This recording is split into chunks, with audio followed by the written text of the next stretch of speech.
Did you hear that? That hit the metal fence back there. Oh, shit. Ah, it's a dream come true, friends. Possibly the craziest alpha kit Zeus ever built, with a metal pusher and an Explorer pusher cup, gets a Monkee Mods 16-inch barrel. And I've got one, and we're going to test it today. So today I decided to test the Monkee Mods Alpha barrels. Oh, by the way, Ty gave me this. Thank you, Ty. I feel like I'm one of the club. I love it. It's from Monkee Mods. They're really nice anodized barrels.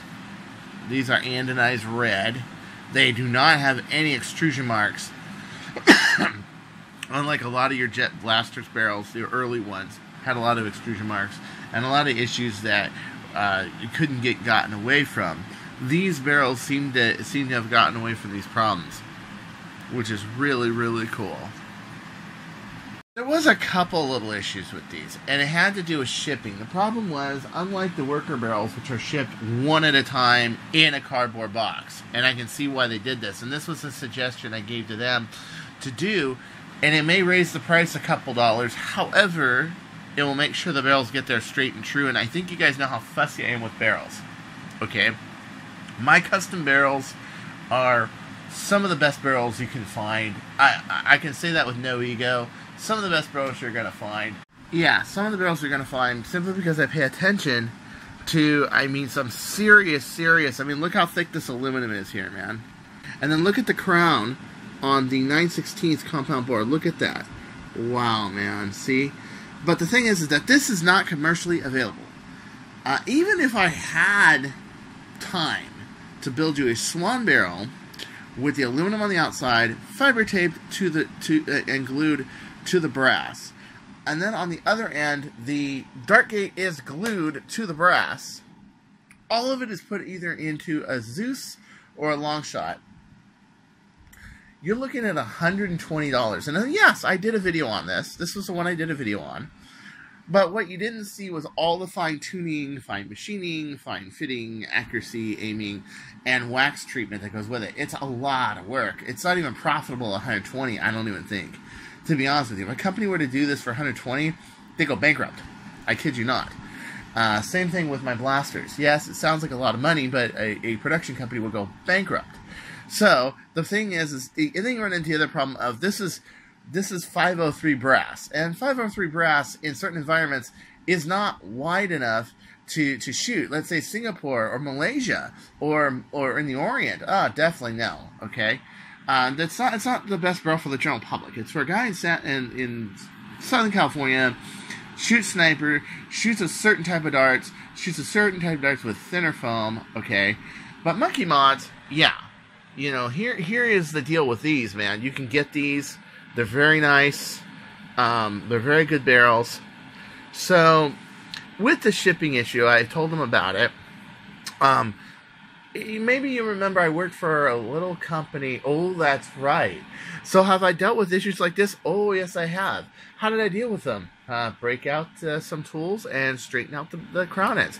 No big deal. So, can this test go on? Absolutely. And why? One, I have an extra alpha gate. And two, I'm good at working out these problems.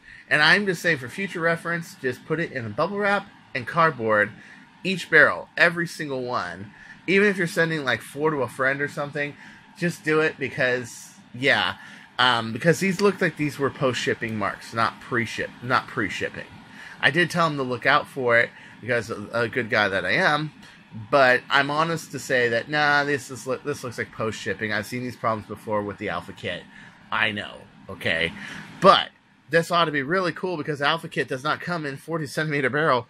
Ooh, I can't wait to throw this in this thing and see what it does. This was actually extremely easy to fix because the aluminum is thin on an Alpha barrel. It just is thin. On the Mega barrel, it's thin. I basically just took the edge of this pair of pliers right here, because this is a pair of cobalt pliers, and I ran it across here by turning it. I almost decided to go to get my friend's lathe, but my friend's lathe only goes out to, I think, 6 inches. It does not go to 16. So I can't exactly throw on his lathe. And not only that, I didn't want to put stop marks on the anodized barrel itself. And I felt that it's just really easy. So yeah, what did I do at Jet Blasters? Well, very simple. I basically took a deburr tool, deburred. And if it was really light like this was not as heavy as some of the stuff I saw. I just basically did it as so. But this was shipping marks. Very easy to fix, no problem. Don't get forceful with this. Don't try to pry it. Don't file it down because you'll file into the threads, you know, unless you really know what you're doing. But there's not a single barrel that I've ever had that I haven't done that. Even like an Explorer barrel that I got from Explorer. Same deal, man. Completely, totally leveled and crowned that. Completely and totally, yeah, you see it, right? Yeah. Completely and totally, and the reason was very simple. I like precision myself. It's very precise. Now this is an Explorer 16-inch barrel off of the Spirit of Explorer blaster that I used to own. Look at it, yeah. But this is far better. It's 13 millimeters. It ought to be really a lot of fun. So let's take apart Big Blue. Let's put in the 16-inch barrel, and let's have some fun, huh? Another thing to consider to do on your own is to put stops in your barrel. Okay, what you do is really simple. You thread it into your gate, or in this case, glued into the gate, and you twist duct tape. Boom, boom, boom, boom, boom. As you can see, orange means back pressure, means push, and white means pull. I do that as a color code so I know which one's pushing and pulling just by looking at it. Not that I can't, it was the fact that I did the push ones first and then the pull ones. But at any rate, this keeps the barrel absolutely in place. And you can see how the duct tape goes around this plastic right here on both sides. And it makes it so that the barrel, not only is it 3/4, which is the same size as this opening, but it also keeps it from just moving around. I'm not going to do this on this one, because I'm going to do it as you would fire it, as you would get it. Okay? But as you see, yeah. I also might avoid putting the 3x9 on there, because I'm taking this outside on the block, and I really don't want the cops to be called on me. Yeah. You know how people can get. The barrel alignment is nice and straight. I didn't take any off the front. I only trimmed the inside of it. You can see it. Wow, see? Now, that's how I used to correct barrels when I had a problem at Jet. Right there, just like that. Or I'd file it a little in the front just to give it a little bit. My particular situation, they threw 4 barrels into a wrap, and I think that was a problem. I think if they, like I said, if they do it like Worker does, not a problem. And I talked to them about it, and so when they get up, they'll probably answer me. And yeah, so we're going to take this out. We're going to go and fire it. This is really nice, really nice. On the other end of the barrel, once again, no problem with trim on the gate screwing in, which that is also another issue that I corrected with the Alpha barrels, was the alignment of the barrel. So let's say this isn't threaded properly, or if it's just got too much aluminum on one side, I would file it until it went flat like this. Yeah, I just spent a lot of time on the first Alpha kits. Look at that. Yeah, and that just takes like 2 minutes to do, but you just got to know what you're doing. Just shave off a little bit of aluminum, and that's it. And the one that didn't have the problem, which was a 35, was like this. It was really nice. So they come pretty much like this, except for, you don't see silver because you're not machining it. It's anodized red. But let's take this out and fire it, shall we? Okay, one more thing before I take this out. On the Jet barrels, you want to put it in the Alpha Kit O-ring around here so that it clasps both sides of the shell.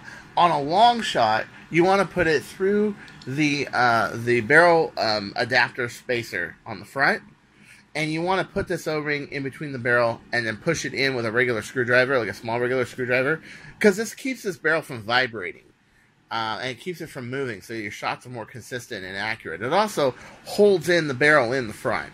So when the two pieces of plastic clamp there, it will hold it. Now, of course, you know how I do it with my barrels. I'm using the same size aluminum on the outside, and then I'm using tape spacers to make sure it's tight. But on these barrels, the best way to do it is O-ring here, and then tape spacer, tape spacer, tape spacer. Or just O-ring. O-ring will do it too. I'm just very fussy, you know me. I want to be a blaster that I can actually pick up the barrel and not break the gate, you know, and not break it, not throw it out of line, not anything. So yes, I'm going to have to tune this all back up when I'm done with this test, but that's fine, that's fine. Let's take it out. Alright, so we'll go 3 shots, shoot it down the block.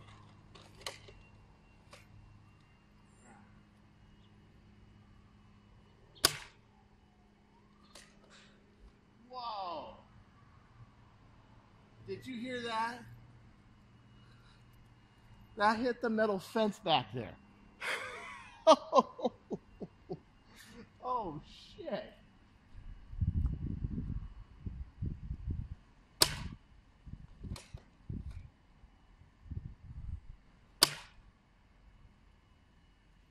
All right.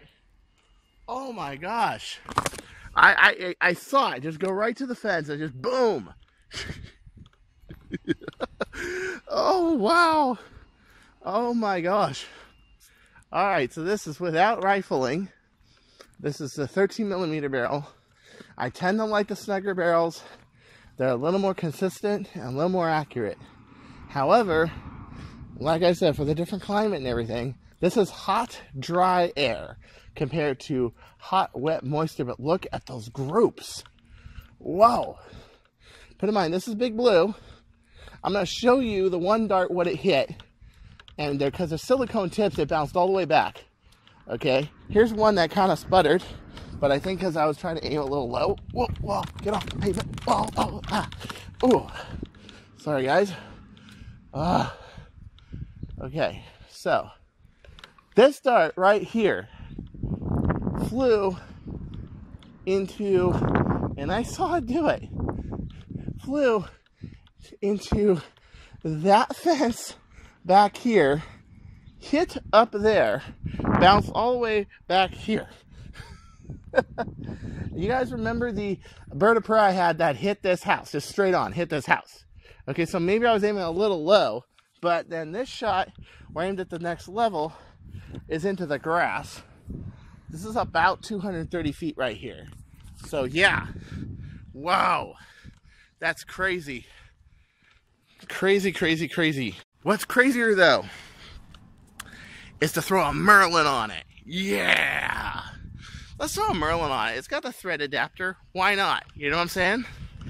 Let's give it a shot. So I've got a 3D printed piece, 3D printed Merlin. It was a jet prototype. Let's give it a shot. Let's give it a shot. Let's do it. Okay, same thing. 3 shots. 3 shots. And the pavement is very hot right now.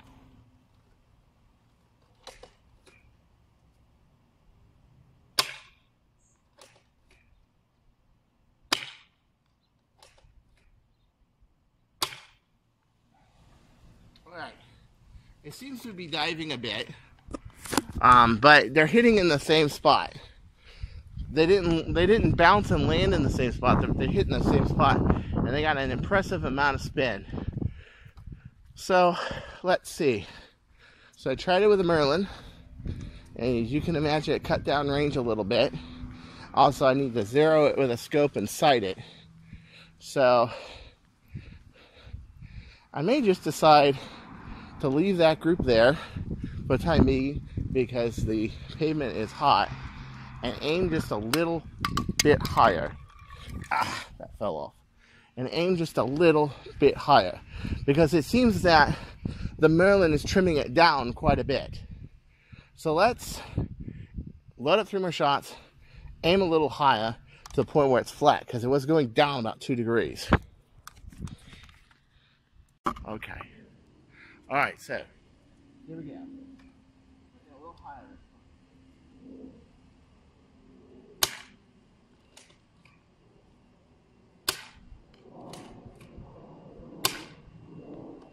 Okay. So yeah, this Merlin is really pitching it low. I don't know why it's doing that. Okay, but I did get a little bit better distance. But again, let me comment what I was gonna say. A scope is not to compensate for the low trajectory and to arch it. It is to straighten it out so it has a straight trajectory, but adjust for any defects in the barrel or anything that is making the blaster go left or right at the moment. May it be thermals, may it be seeking air, may it be wind. So the first shot, as you saw, yeah, it just kind of, that's hot. Hot. Yeah. But the next couple shots landed a bit farther. And I still think that it's still diving at about 1 degree. So I'm thinking, yeah. But yeah, that's basically it with a Merlin. However, they're landing in the same spot in the same place. And you can aim a little higher to aim it straight. And you can use a scope to trim it. So that is why it's pitching it low. I don't know if this is a problem with the Merlin or a problem with the barrel. We're about to find out. Now, how do you find out if it is the barrel attachment that is wrong or the barrel? Let me show you. Okay, so here it is. Here's the front of your Zeus. What you do, you twist it off. Okay. First thing to check is the barrel. If it's not the barrel, it's definitely the barrel attachment. Okay. You can see that's really moving.